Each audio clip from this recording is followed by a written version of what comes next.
What does it mean to really love yourself? What does it mean when people just say, have self-love? Like, you need to just love yourself. Like, you can just, you need to just appreciate what you have, and you need to be grateful for who you are and being alive. What does that mean when people say self-love? In this video, I want to break down step by step, how do you achieve that level of actually liking yourself and then loving yourself? First, I want to go over what self-love means. My definition of self-love is having self-appreciation, understanding, adoration, and intimacy, which is closeness. With all of these put together, we have self-love, and we fully embody, feel close to, and have a relationship with the self, with who you are. And it really starts off with understanding who you are. We have to look at this in the same way that you'll go about dating somebody else or becoming friends with somebody else. When you see somebody on the street, or you're in class with somebody, or you're at work with somebody, what's the first thing you do? The first thing you do is that you learn about them. What's their name? How long have they been here? What class do we have together? How many times do they come to this certain location? Who are they? What do they like? What's their zodiac sign? What do they hate? Who are their friends? You learn everything about this person. So a lot of the times we don't even have that part within ourselves. You don't even have a good understanding of yourself.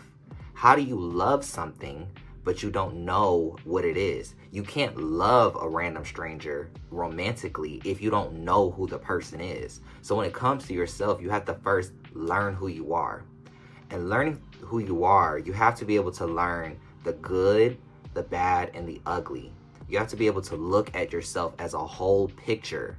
The picture has areas that are more dark, the shadows, the problems, the traumas. It has other areas that are really pretty and really nice, and that's like the amazing things about you. And the only way you're gonna learn that is through studying yourself on a daily. What do you like? What do you dislike? What triggers you?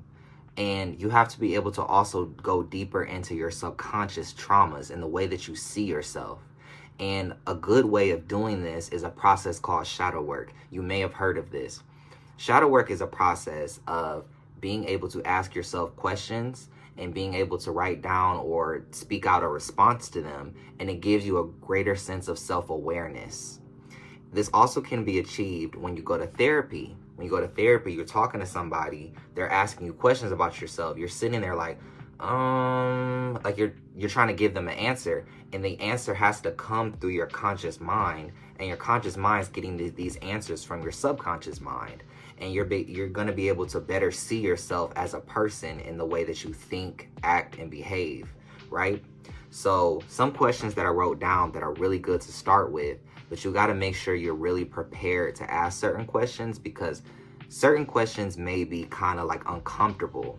This first process of learning who you are is kind of uncomfortable because you have to come face to face with the things you don't like. It's like when you have a crush on somebody and then you find out that they support like a different politician than you, or they don't like to shower. Like, you find these things out about them that gives you like an ick. That's what we have with ourselves as well. We all have icks about ourselves. I do too. Everybody does. So that being said, the first question you want to write down, you want to write this down. Journaling is the best way. What people, places, or things trigger strong emotional reactions in me? Where does this come from? Try to give your best answer if you don't know like the full correct answer. The second question to ask yourself is, what am I ashamed of about myself that I tend to ignore or suppress? That's a really good one. The third one is, if money wasn't a factor, what do I want most in the world? What do I want to do or have in my life? And why do I want that? Those are 3 good questions to start. You can also just look up online shadow work prompts and you'll see like a variety of them. But these are really good at like just a foundation. If you can start with these 3 questions, you already have gained amazing self-awareness. And the thing to understand about self-awareness is that it's going to keep being a practice because you're going to keep changing. So as much as you're changing, you're going to have to keep learning who you are, or you're going to have to keep being aware of the changes in who you are. Okay? So that's the very first thing. We gain awareness of self. Another thing I want to add on really quickly to that part, of being aware of yourself, we also have to be aware of our spiritual being, or the spiritual part of us. A lot of people access this part of them through religion or spirituality, but it's very important because being a spiritual being is a part of learning about ourselves. You need to be able to have your own understanding of what is my soul? What is my soul? And what are my spiritual capabilities? What happens when I meditate? What happens when I visualize? What happens when I research into the law of attraction and manifestation and apply that in my life? Research the spiritual abilities that you have and the spiritual nature of you. I can't explicitly tell you what that is. You're going to have to go and get your own understanding of that, but I just wanted to state that for you. Number 2, in the process of loving ourselves, we have to be able to accept and have ownership over these things that we just revealed to ourselves. So you just journal and you studied yourself and you're like, okay, I'm seeing who I am now. I'm having a clear picture of who this person is, who the self is. Okay, now you have to be able to accept it.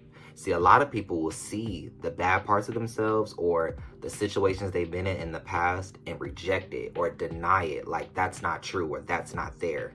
The way that you look physically, the way that you think, the way that you've been behaving up until this point of watching this video, you have to fully accept. Fully accept it. Don't give it good or bad. Be able to be like, okay, it exists and it is there and I see it.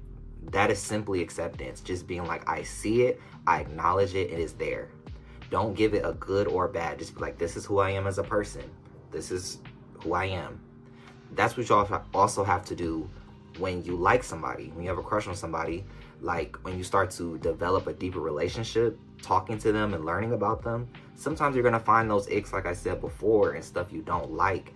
And you gotta be able to be like, okay, I gotta accept this. If I wanna continue this relationship with you, I gotta accept all of who you are. And the thing about ourselves, and that's different about romantic relationships, you can leave that person. You can divorce them, break up, you can leave them. You're with you forever. You're always going to be with you every day and every night. You're in every universe, every place in this entire, I don't even know. I can't even explain it in words. The cosmos, like you're forever in every dimension going to be with yourself. So you might as well love and appreciate what you see. Then we're going to move on to the third step. The third step is to be able to appreciate what you're seeing. You're not going to appreciate everything. That's the thing, and that's the problem a lot of people have, is that when they tell you to be like, oh, just love yourself, that you're supposed to just appreciate and adore every single thing about yourself and instantly, like, I feel amazing about myself, everything is great. That's not true. You're going to have to start off with what you can start off with. What do you actually appreciate about yourself? What do you actually adore? What is some good parts about you? We want to go for stuff that's physical, with how you look. We're going to go for stuff that you do like on the outside, the way you treat other people. We want to go for the stuff that you're into. Like, I really like the fact that I know how to draw. I like the fact that I always relax on Sundays and watch Netflix. It could be anything you like about yourself. So, because when you're in a relationship with somebody else, you gotta like them. That's why you're in a relationship. You have to find things about them that you love. That's what makes you love them. Like, I just love the way they they look. And I just love the way that they compliment me and validate my emotions. You just find new things every day with your romantic partner to appreciate. That's what you have to do with yourself. You have to mirror that behavior. This also can be done by you taking action. Let's say you're like, okay, Tabari, I don't really have many things I like about myself. Well, that's the great thing about having awareness. The great thing about having awareness is that you can start to do things that you like. So if you're like, okay, I feel like I would like myself more if I went like jogging every other day. So start to slowly incorporate jogging. If you feel like, okay, I kind of wish like I complimented myself more, you have the power to do that.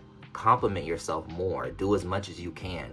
Do whatever it's going to take to prove to your brain, you know what, I do care about myself. Even if it's like, okay, hygiene. It's like, okay, I'm going to make sure to exfoliate. I'm going to make sure to do my hair in a different way. I'm going to make sure to really get my skincare together. This is evidence for your brain, like, hey, I love myself. And your brain kind of needs that reinforcement sometimes through action. Like, I do love myself. Look at all this stuff that I do for myself on a daily basis. I have to love myself. This will get your brain into actually believing it. Um, and then another thing, I still feel like I can hear some people saying like, okay, what if I don't have anything? I want you to start to think this way and adopt this mindset. I like and appreciate the fact that my body allows me to move, see, think, and hear. If you're watching this video or hearing this video, you have some type of sense that is working and your body is allowing it to work. That's something to appreciate. If you can just even start there, that would be powerful. If you could just have that mantra every day, that I appreciate the ability to see, think, move, and hear, that's so powerful because you have the ability to do that. Not everybody has all of those abilities, and we know that. So another thing that you can start saying to yourself is, I love the fact that I watched Tabari's video. This is proof to myself that I care about myself. I made it to this part in Tabari's video. I must care about myself, because if I did not like myself, why would I watch a video on how to like myself better or how to love myself better? This is clear evidence right now that you do love yourself or you care about yourself to a certain degree. Sometimes it's the opposite of taking action, or I guess it is really taking action, but you also have to remove things that are not reinforcing this new version of you that is like loving yourself. So if it's people around you that's treating you bad, your romantic relationship, if family, if possible, friends, remove the people, places, and things that are reinforcing the hatred towards yourself, or just you ignoring yourself. Anything that's distracting you from yourself has to go. It must be removed from your consciousness. It must be removed from your like physical space. Anything that you can control and remove, I want you to make that shift in removing it, because anything that's distracting you and anything that's making you hate on yourself needs to be removed. Any social media, person, place, or thing, it doesn't matter what it is. Anything that's reinforcing self-hatred must be removed. And that will naturally allow you to move up to a place of liking and then loving yourself. Then if you're like, okay, Tabari, but I can do all that, but I don't like myself because of what I did in the past. I don't like all this stuff I used to do. I used to be like you. There's tons of stuff that I've done in my past couple of years of life as a young adult that I absolutely don't like. Don't like it. But I've had to, in order to be a happy person in my current day, had to accept that that's where I was at and that's what I did. You have to be able to accept and then forgive yourself for like, okay, I forgive myself for doing this proper thing at this time or improper thing at this time. I forgive myself for that moment that I had where I wasn't really doing my best for myself and others. I didn't make a good decision, and I forgive myself because that is in the past, and now I am better informed. I now know what I know, and I did not know then what I know now. Accept and forgive yourself for that past version of you that still exists in your mind. That past version of you is still here. You have to be able to fully own up and be like, okay, I did it, it's over, and that's okay. It's okay because I'm choosing to do something better now. It's okay because I've learned my lesson. I went through the pain of doing it, and I'm releasing the pain of having done it. And lastly, I just want to say that this is a constant practice. This isn't something that I have even mastered myself, and I don't really think anybody on earth has fully mastered this process of self-love. Like, please get that out your mind that people out here fully mastered this, because we're humans that's going to keep making mistakes, and it's sometimes very difficult for us not to judge ourselves for certain mistakes, and it takes time for us to accept those mistakes and be able to move on. So you have to just accept that you're a complex human that's going to make complex decisions and be in complex situations, and that it's not always good or bad. Please break this duality of good or bad. Just look into the complexity of a situation and take accountability where necessary, and apply these practices from this video daily. Go through this process daily. You're gonna keep changing, you're gonna keep growing, you have to keep accepting certain things and appreciating things. You keep doing this, and this is just the foundation of it. You'll find different ways to do what I'm talking about, but be able to really sow the seeds into yourself today. With all that being said, this is another successful, amazing video from Tabari, from me to you. And if you enjoyed this video, I want you to leave a swan emoji in the comments. And I will see you guys in my next video. See you later.